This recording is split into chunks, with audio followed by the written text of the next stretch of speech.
નમસ્કાર વિદ્યાર્થી મિત્રો, મારી યુટ્યુબ ચેનલ હર્ષદ સખિયામાં આપ સૌનું હાર્દિક સ્વાગત છે. મિત્રો, આજના વિડીયોની અંદર આપણે ધોરણ 5 ગુજરાતી કેકારવ નો પાઠ બીજો, જેનું નામ છે 2 વરસાદ ને 5 પીપર, આ પાઠના ભાગ 2 ની અંદર આજે આપણે પાના નંબર 20 થી 22 સુધીની જે પ્રવૃત્તિઓ આપેલી છે તે પ્રવૃત્તિ વિશે સમજીશું અને તેમાં જવાબો શું આવશે તેના વિશે જોઈએ. જો વિદ્યાર્થી મિત્રો તમે મારી ચેનલમાં નવા હોય તો મારી ચેનલને જરૂરથી સબસ્ક્રાઇબ કરો. વિડીયો સારો લાગે તો લાઈક કરો, શેર કરો અને બેલ નોટિફિકેશન ઓન કરો, જેથી મારા આગળના તમામ પાઠના પ્રશ્નો તેમજ વિડીયો છે તે આપને સરળતાથી મળતા રહે.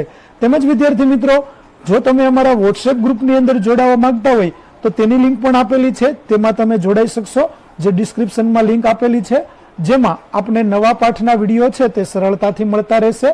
તેમજ વિદ્યાર્થી મિત્રો, આ પાઠને જો આપ પીડીએફ સ્વરૂપે જોવા માંગતા હોય તો અમારી એપ્લિકેશન વિશ્વગુરુ સંજય પટેલ ડાઉનલોડ કરો, જેની લિંક નીચે આપેલી છે, જેમાં આપ પીડીએફ સ્વરૂપે પણ પાઠને જોઈ શકશો. તેમજ પ્લે સ્ટોર પરથી પણ આપ સરળતાથી આ એપ્લિકેશન ડાઉનલોડ કરી શકશો. તો ચાલો વિદ્યાર્થી મિત્રો શરૂ કરીએ. ધોરણ 5 પાઠ બીજો 2 વરસાદ ને 5 પીપર ભાગ 2. એકવાર મોટેથી ફકરો વાંચો. હવે લીટી કરેલા શબ્દોને બદલે ખાનામાં આપેલા શબ્દોમાંથી શબ્દ પસંદ કરી બાજુના કૌંસમાં લખો. હવે ફકરો ફરી મોટેથી વાંચો. તો જુઓ, અહીં આપણને કેટલાક લીટી કરેલા શબ્દો આપેલા છે. તે શબ્દોની જગ્યાએ આપણે અહીં કૌંસમાં આપેલા જે શબ્દો છે તે પસંદ કરવાના છે. તો સૌપ્રથમ ફકરો જોઈએ. બોધરાજ તો બોધરાજ જ છે, એણે જાણે મને હેરાન કરવાનું. તો તેની જગ્યાએ આવશે પજવવાનું. નક્કી કર્યું હોય એમ લાગે. પહેલા તો હું કહું કે ચાલ મારા ઘરે, તો ના યાર, હું આવીને શું કરું? રોજ રોજ તારા ઘરે અવાય, તારી મમ્મી શું કહેશે? એવા નખરા કરે. તો નખરા કરે એનું થશે ચાળા કરે. હું કહું કે મમ્મીએ ઘરના બારણે સીધા દેખાય અને આંગણાની શોભા વધારે એવા દેશી બનાવટના. તો દેશી બનાવટનું આવશે સ્વદેશી. માળા બનાવવા કહ્યું છે. હવે તો રોજ એની આવવાની મરજી હોય તોય પાછો હા જોવ, મારે ઘરે કામ હોય એમ જ કહે. હું રિસાઈને વર્ગમાં જતો રહું તો બારીમાંથી છાનો માનો જોઈ રહે. તો છાનો માનો જોઈ રહેનું આવશે ડોકિયું કરે. કે હું કેટલો રિસાયો છું ને હું ઘરે પહોંચું પછી ભાઈ સાહેબ ધોધ પડે એવા ભારે વરસતા, એટલે કે ધોધમાર વરસાદમાં કોથળો ઓઢીને આવે ને કહે, લે આ દોરી તો જોઈએ ને માળા બનાવવા. ત્યારે એ એવો વહાલો લાગે કે હું એને ભેટી પડું. તો વિદ્યાર્થી મિત્રો, જે લીટી દોરેલા શબ્દો છે તેની જગ્યાએ જે શબ્દો મૂકવાના છે તે અહીં કૌંસમાં આપણે લાલ કલરથી લખેલા છે. ચાલો આગળની પ્રવૃત્તિ. ઉદાહરણ મુજબ વાક્ય બનાવો, મોટેથી બધાને વાંચી સંભળાવો. ઉદાહરણ છે ખરેખર, રડવું અને હસવું. 3 શબ્દો ઉપરથી વાક્ય બનાવ્યું. અવાજ સાંભળીને મને થયું કે ઘરમાં કોઈક રડે છે.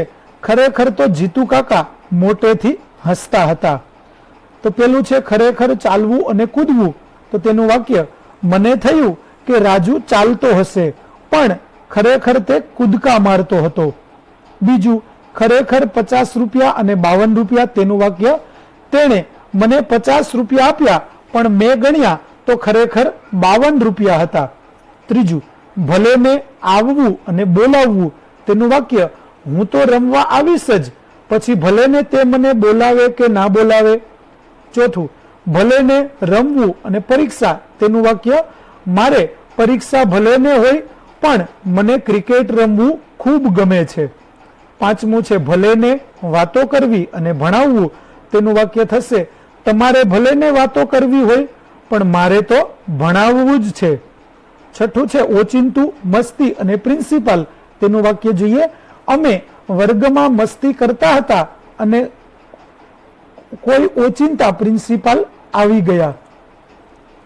પછીની પ્રવૃત્તિ, લુચ્ચો વરસાદને આધારે નજીકનો અર્થ ધરાવતું વાક્ય શોધીને નિશાની કરો. પેલું વાક્ય છે ભાઈ સાહેબ તો ધોધમાર રડે છે. તેનો નજીકનો અર્થ ધરાવતું વાક્ય છે વરસાદ તો મોટા ધધુડાની જેમ વરસી રહ્યો છે. બીજું, મોઢેથી હસે છે અને આંખોથી રડે છે. તેને મળતું વાક્ય છે વાદળ થઈ ગાજે છે અને વરસાદ થઈને વરસે છે. ત્રીજું, મોરના સુંદર આંખોવાળા પીછા ભીંજવી નાખે છે. તેને મળતું વાક્ય સુંદર આંખોવાળા મોરને વરસાદ ભીંજવી દે છે. પછીનું, વરસાદનો સ્વભાવ વિચિત્ર લાગે છે. તેને મળતું વાક્ય વરસાદ ધાર્યા કરતા જુદી રીતે વર્તે છે. પછીની પ્રવૃત્તિ જોડકા જોડવાના છે, જેમાં અ માટેનો સાચો જવાબ બ માંથી શોધી તેનો ક્રમ લખો. પેલું, હેલી, તો તેની સામે આવશે 4 નંબર, સતત વરસે તેવો. બીજું, ધોધમાર વરસાદ, તેની સામે આવશે 1 નંબર, જમીનમાં ખાડા પાડી દે તેવો. ત્રીજું, ઝરમરિયો વરસાદ, તેની સામે આવશે 5મું, થોડાક જ પલાળે તરત જ સુકાઈ જવાય તેવો. ચોથું, ઢેફાતોડ વરસાદ, તેની સામે આવશે 3 નંબર, ખેતરના ઢેફા ઓગાળી નાખે તેવો. 5મું, મુશળધાર વરસાદ, તેની સામે આવશે 2, સાંભેલા જેટલી જાડી ધારવાળો. ત્યાર પછી પ્રવૃત્તિ વરસાદ તાળી પાડો અને પ્રશ્નોના જવાબ આપો. તમને ગમતા 5 પ્રશ્નોના જવાબ લખો. પેલું, વરસાદ બહુ લુચ્ચો છે તેવું શા માટે કહ્યું હશે? તો બાળકને જ્યારે તેની સાથે રમવું હોય ત્યારે નથી આવતો અને જ્યારે તે શાળાએ જવા નીકળે છે ત્યારે આવે છે, તેથી વરસાદ બહુ લુચ્ચો છે તેવું કહ્યું હશે. પછીનો પ્રશ્ન, બાળકને વરસાદ સાથે ક્યારે રમવું છે અને કેમ? તો બાળકને વરસાદ સાથે બપોરે રમવું છે, કારણ કે તેને સવારે શાળાએ જવાનું હોય છે. ત્રીજું, બાળક વરસાદને ક્યારે ક્યારે બોલાવવા ઈચ્છે છે, પછી શું થાય છે? તો બાળક વરસાદને બપોરે બોલાવવા ઈચ્છે છે, તેમજ ઉનાળાની ઋતુમાં પણ બોલાવવા ઈચ્છે છે, પણ તે આવતો નથી. ચોથો પ્રશ્ન, મોરને વરસાદ કેવી રીતે હેરાન કરે છે? તો મોરના સુંદર પાંખોવાળા પીછા ભીંજવી નાખે છે અને મોરની બધી શોભા બગાડીને તેને હેરાન કરે છે. 5મો પ્રશ્ન, તમને વરસાદની કઈ લુચ્ચાઈ સૌથી વધુ ગમી? તો બાળક જ્યારે છત્રી લેવાનું ભૂલી જાય છે ત્યારે જ વરસાદ આવે છે, આ લુચ્ચાઈ મને ખૂબ જ ગમે છે. છઠ્ઠો, તમે વરસાદ હો તો કેવી કેવી લુચ્ચાઈ કરો? તો જો હું વરસાદ હોઉં તો હું શિયાળાની ઋતુમાં આવું, પછી ભલે ને કોઈને ગમે કે ન ગમે. 7મું, વરસાદનો સ્વભાવ કોને કોને ગમતો નથી? તો વરસાદનો સ્વભાવ ચકલી, કૂકડો, ગાય, બળદ અને બકરાને ગમતો નથી. 8મું, બતક અને ભેંસ વરસાદથી કેમ ખુશ રહેતા હશે? તો બતક અને ભેંસને વરસાદમાં ભીંજાવું ગમે, તેથી તે ખુશ રહેતા હશે. ત્યાર પછીની પ્રવૃત્તિ, લુચ્ચો વરસાદના પહેલા ફકરા કરતા ઉલટા અર્થવાળો ફકરો અહીં આપ્યો છે. જોડીમાં બેસીને તે વાંચો. હવે સાથે મળીને આ બીજા ફકરાનો ઉલટા અર્થવાળો ફકરો બનાવીને લખો. વિદ્યાર્થી મિત્રો, અહીં ફકરો છે આપેલો છે તે ઉલટા અર્થવાળો છે. તમે પાઠ્યપુસ્તક સાથે તેની સરખામણી કરી શકશો. જુઓ, હું હજુ વરસાદ સાથે રમીશ. વરસાદ બહુ પ્રેમાળ છે. સવારે હું સૂઈને જાગ્યો ત્યારે દરવાજા બંધ હતા. બહાર તડકો પડતો હતો, માટે અવાજ આવતો ન હતો. મને તો વરસાદ રડતો લાગ્યો. ખરેખર તો તેના અવાજ પરથી તે ગંભીર લાગતો હતો. હું ઝડપથી દોડીને બહાર તેની સાથે રમવા ગયો. મેં જઈને જોયું તો સાહેબજી ખડખડાટ હસતા હતા. તો વિદ્યાર્થી મિત્રો, આ ફકરો છે તે આપણને પાઠ્યપુસ્તકની અંદર જે પાઠનો આપણે પહેલો ફકરો છે તે જ ફકરો છે, પણ તેના ઊંધા અર્થવાળો ફકરો છે તે બનાવેલો છે, જેમાં શબ્દો છે તે બદલાવેલા હોય. તમે તે ફકરા સાથે સરખામણી કરશો તો તમને ખ્યાલ આવશે. ત્યાર પછી આગળની પ્રવૃત્તિ જોઈએ તો લુચ્ચો વરસાદમાં વરસાદ કુલ 6 લુચ્ચાઈ કરે છે તે શોધી કાઢો અને ઉદાહરણ પ્રમાણે તે પજવણી છે કે છેતરામણી તે નક્કી કરીને લખો. જુઓ, પેલી લુચ્ચાઈ છે, હસતો હોય એમ લાગ્યું પરંતુ ખૂબ રડતો હતો, તો તે છેતરામણી છે. બીજું, સવારે આવવાનું કહેતો હતો પણ બપોરે આવ્યો, મને ભીંજવી દીધો, તો તે પજવણી છે. ત્રીજું, પોતે પહેલા પડે અને પછી મને પાડે છે, તે પજવણી છે. ચોથું, પણ એ લુચ્ચો તો સવારે જ આવ્યો, છેતરામણી છે. 5મું, બહાર જતા હું છત્રી ભૂલી જાઉં તો જરૂર આવતો, તે છેતરામણી છે. અને 6થું, પણ જો હું મારી પેલી નવી સ્વદેશી છત્રીનો ભાર સાથે લઈને ફરું તો તે પજવણી છે. ત્યાર પછીની પ્રવૃત્તિ, વરસાદની મમ્મીને ફરિયાદ કરવા જાવ, તમારો મેઘ પર્જન્ય વરસાદીઓ તો મને બહુ હેરાન કરે છે, એમ કહી અને સંવાદ છે તે તમારે વિદ્યાર્થી મિત્રો બનાવવાનો.